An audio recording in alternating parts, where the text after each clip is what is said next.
Right, I know it's during the day, so you guys are probably at work, but I just wanted to show you why you should have, if you can afford it, of course, why you should consider investing in a high quality paint sprayer. It makes a huge difference. So I know a lot of you always ask me, how do you get so many pieces done? Especially detailed pieces, like how do you do so many? You know, I can barely do one a month and things like that. So the secret is using tools that save you time. It's extremely important. So like a good sander, which would take me an hour to sand, takes me 10 minutes instead. Little things like that that save you time, because prep is very, very important. I see these videos from some people where they just directly just paint it on and, you know, don't sand and things like that. Kind of is misleading as to how furniture painting is.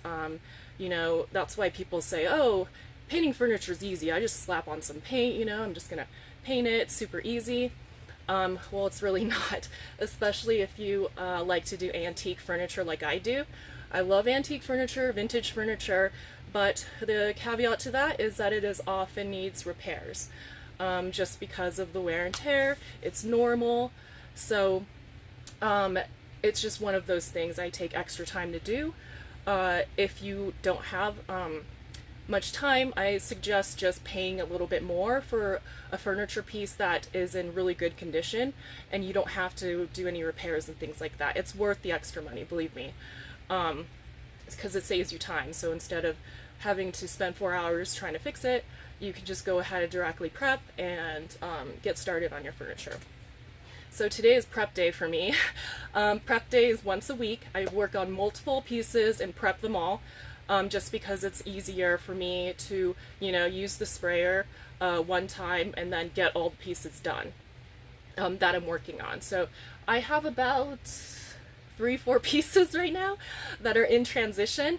I just wanted to share with you my prep day and how glamorous it is. So, but these have already been prepped, sanded. This one I already sprayed. I did a hyperlapse to demonstrate the sprayer. So this one's already been prepped and stuff. This vanity that I did right here, it's already been sprayed and it's all done, ready to go for some painting once I get started. So that one's done. I am working on this jewelry armoire too. So this one is it's long. It's got these grooves right here. So painting the primer would be, you know, it wouldn't be bad, but the paint might collect in these grooves right here and kind of like do the drips, which drive me nuts. So that's why spraying is better for if you need to get in between like details and stuff like that. If you want it even, it's better to spray it and save yourself a lot of time. Flat surfaces, it's no big deal, you know. Use a brush, use a roller, whatever. But when you're talking about these grooves and things like that, it's a bit harder to get it nice and perfectly even in order to paint on top of it. So that's another benefit of using a sprayer for this type of stuff. And I work on furniture pieces that do have a lot of detail a lot of time, so it just saves me a ton of time to just go ahead and prep it correctly. So let me tilt this up to show you guys. So it's pretty tall. It's like a tall jewelry armoire that I'm working on. It's actually fairly large. It's really cool. I've never seen one like this. It has these, you know, it pulls out like this and you have the hanging thing. So I thought that was really cool. It's got these sliding, what do you call them, accordion doors and stuff, but it's a jewelry armoire. So I thought that was really neat. But it's a big solid oak piece, so definitely good quality. All right, so for the sprayer, I have my Apollo Eco 4 sprayer, paint sprayer. This is my paint sprayer. It is pretty compact, which is why I got it. I wanted something compact that doesn't take up a lot of space, is eco-friendly, and doesn't have overspray. So this one fit the bill. So you can see it's just like a box, really compact. but it has 4 turbines. So this thing is a lot of power packed into one thing. So, you know, it looks small, but it's really powerful. So it is extremely good as far as that. And then they have different spray guns. I have the E7000, which is the non-drip one. More expensive, but worth it. So you can see it's fancy sprayer and stuff. Hey Kathy, hey Patricia. So, you know, all stainless steel. It's got all the fancy gears and things like that. It took me a little bit to get used to this one, because I was used to the other sprayers where you just, you know, you have the plastic container and then you just screw it back on, and then you just like press the button and it, you know, sprays and stuff like that. So this one's a bit different, with like air pressure and all that good stuff. The nozzles are replaceable. I am using the 1mm nozzle. Reason being, it gives me a finer mist so I can blend paints better. So this is basically the equivalent of the spray can aerosol misting, except no, like, none of the inconsistent, you know, sprays that sometimes happen, which is why I move the can really far away when I'm spraying it. However, this one, I won't need to. You'll see in a few minutes what I mean. So the nozzle, you can adjust it. This means it's going to spray horizontal. This means it's going to spray vertical. So you can twist it, you know, and do the different angles and stuff like that. This controls the air pressure. So if I need it, I adjust this. So if I need it to be, you know, it's not spraying out as much, I turn it to the plus where it lets out more air. And then if it's starting to get too thick, then I go to the negative and adjust that so that it sprays finer. So this is kind of like the little control button adjusting the pressure of the paint so that it sprays nice and even, and all that good stuff. So this is it. It's pretty noisy, so you won't hear me talk, but I will show you up close how it works. I'm just going to connect this hose thing right here, make sure it's snapped on nice and tight, and then I'll move you guys up closer so you can see how even it goes on actually. So, oh, sorry, I don't have a cameraman, my husband's working, so I don't have to make do with this little adjusting stuff. But okay, so I just want to show you how even it's going to go on this. So yes, I prime every piece, every single piece. Well, okay, not necessarily every single piece. So if a piece has been painted, let's say, and the paint is like on really well, I'll just scuff sand and then I may paint over it, but it really depends. I would say 90% of the time I prime everything. So just me, I just want to make sure the coverage is good. I use waste less paint, you know, make sure it's durable and nothing happens in the future. So I don't like to skip steps. So okay, so I'm going to do this area right here. All right, I'm going to turn on the engine. It's going to be a little bit noisy.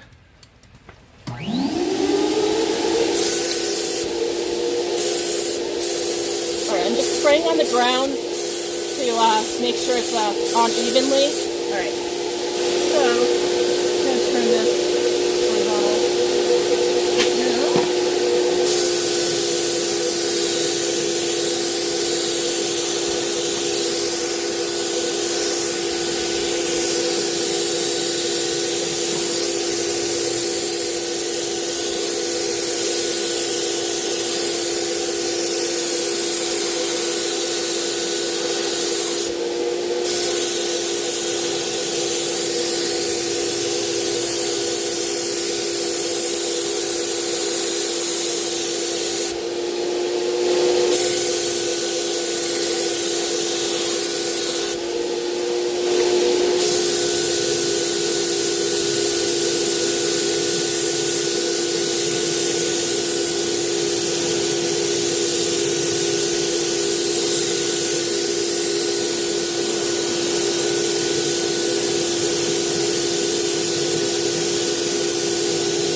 get in the grooves and stuff.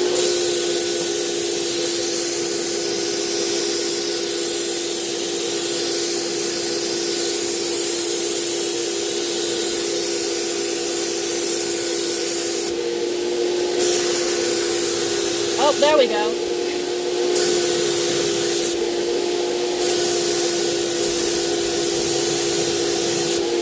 Yeah, it's a little bit too much overspray for me.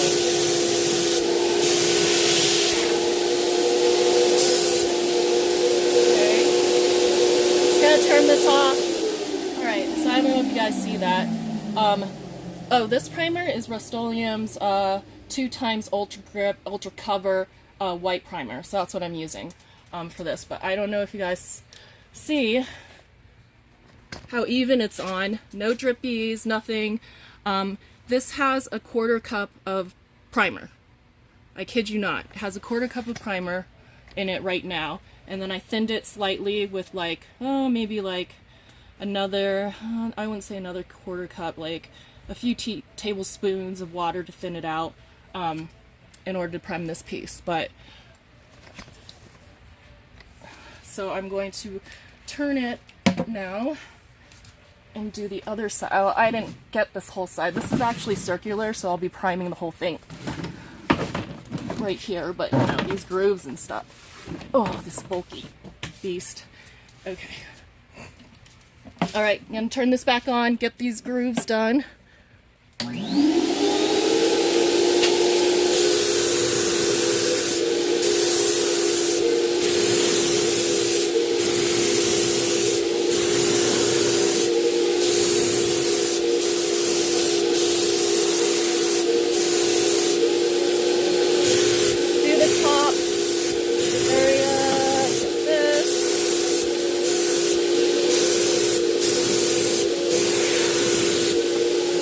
All good.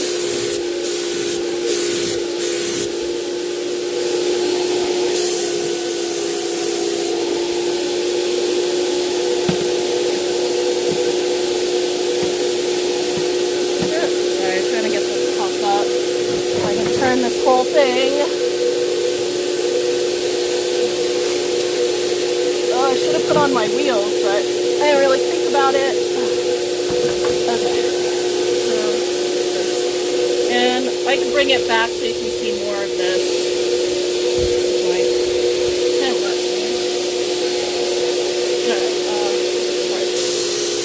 I'm going to turn it this way so it's horizontal. It just gives me more coverage and stuff.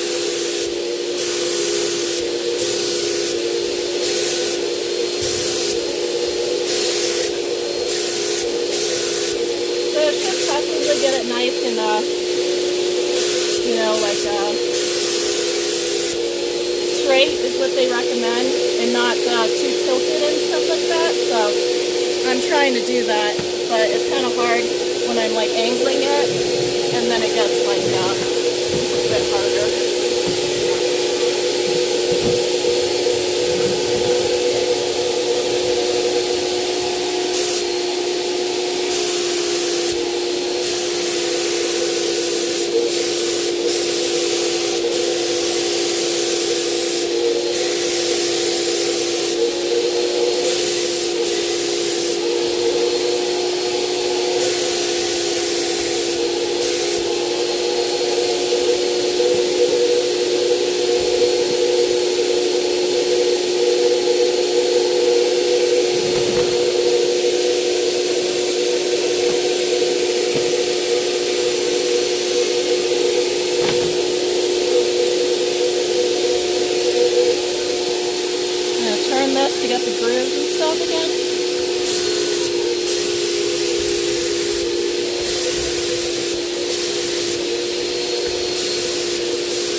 dry because it's super thin on there, so it's all good.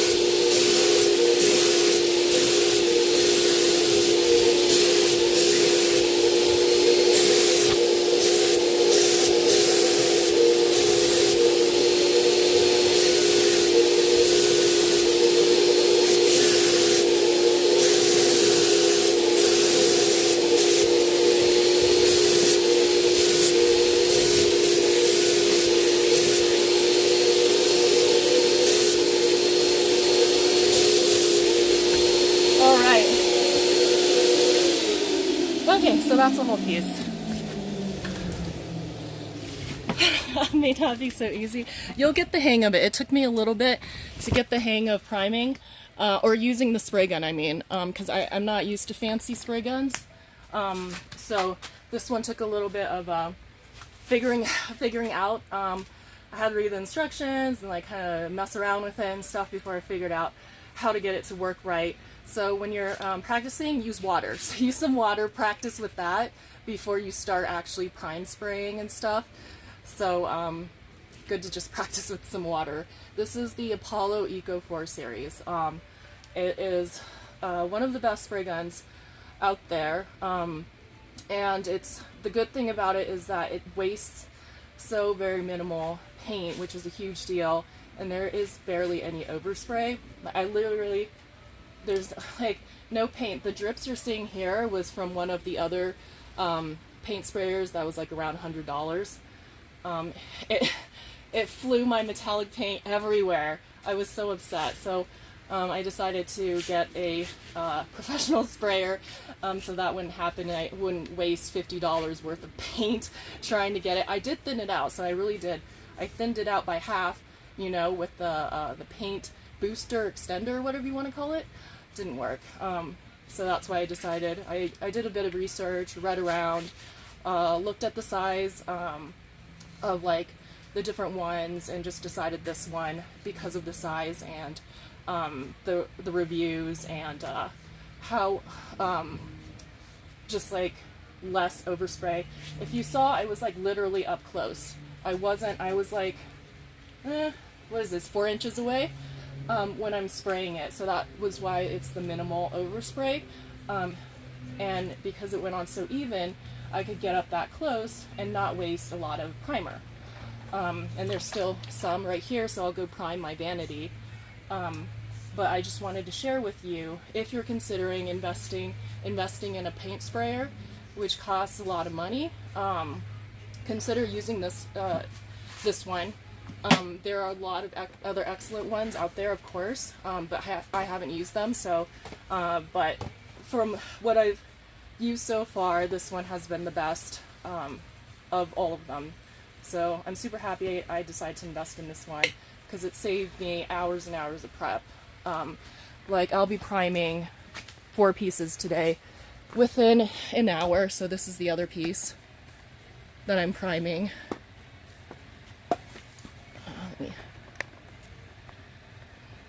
It's been sanded, you know, cleaned, all that good stuff. So I'll go ahead and prime this one too right now. Just want to make sure my engine doesn't get too hot. It's 94 degrees here. I'm like in a sauna within my paint tent. It's pretty brutal. So this is the other one I'm priming, this vanity. This one's on wheels and stuff, but I'm going to go ahead and get this one done, move in one of my other vanities, and then prime that one. So 4 pieces all together, prepped and primed today, which isn't too bad for a whole day. And go ahead and spray prime this one while I'm at it.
Alright, that's all done. You see the little bit of staining that happens still?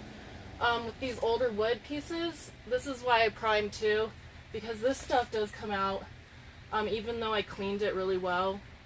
With the wood, some of it, the stains will start coming out. And what I actually do, yes, you can use shellac and stuff over it, but sometimes I just use my spray matte top coat over this and spray it. It really works. It seals it so the stain doesn't come out. So I know that sounds crazy, but it works. So I'm going to let that dry a little bit. It's pretty much already dry, honestly, just because of the way it's so thin on there and stuff like that. So it's all good to go. I'm going to take out the drawers and get the rest of it all, you know, primed in between and stuff like that. But basically that was 3 pieces in an hour. So, and it's the Apollo Eco 4 spray with the E7000 spray gun. So, but I just wanted to show you guys, I know there's not like a ton of sprayer demonstrations out there that aren't like the Home Right ones and the Wagner ones. So I just wanted to show you one of the more expensive ones, so you know what you're investing your money in, because it's a lot of money, so you don't want to waste your money on one that doesn't work well for you. So, but yeah, this is the Apollo Eco 4. You can go on the website to get it, or they have ones on Amazon too. If you want the newest ones, the Eco 4, you'll have to go onto the Apollo website to find that ones. But yeah, so this is my prep day. Just wanted to show you guys how I can do it so fast, and then get to the painting and all the details and stuff like that. But prep takes a lot of time, so this really helps out a lot. And if you're doing a single color, this will get it knocked out in no time with quality results, not paint slapping results. So if you want to save your time, a sprayer is really worth it. So especially if you do a lot of custom pieces that are one color and stuff like that, this helps a lot. So yeah, so that's it. Enjoy the rest of your day. I have to get back to prepping some more, but yeah, so that's